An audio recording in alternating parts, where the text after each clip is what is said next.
Hi everyone, welcome back to our channel. This is me Kate here and I'm back with new tutorial video. And in today's video, I will be guiding you how to log into AT&T employee account. So without any further ado, let's get into the video. AT&T is a multinational telecommunication company headquartered in Dallas, Texas, USA, which offers a variety of services including wireless communication, internet, TV, and digital entertainment. Now, in order to log into your employee account on your desktop, open up any web browser that you're comfortable with, and on the search URL, type in employee login for AT&T.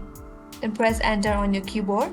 Now, from this multiple search results, click on this very first link that says AT&T HR Access. That will take you to this page. According to your position, select any one of these options from here, then click on login button. If you are an active employee, click on this login button, or if you are an retired or former employee or dependent, you can go with this one as well. Or if you are a non-management internal care path, you can also go with this. Here I will go with active employee, then click on login button. Now you will get to login page. Here, first of all, enter your user ID. Make sure you enter the valid user ID.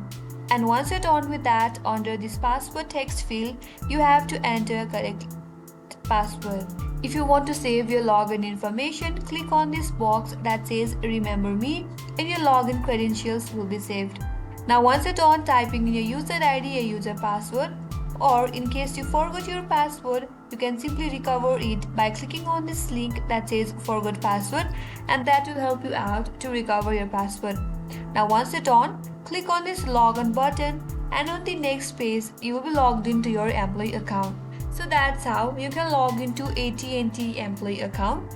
I hope this video helped you, and if you are new to our channel, make sure you subscribe, like and hit the notification bell icon so that you will get notified the next time we upload more tutorials. Thanks for watching. I will see you on next video.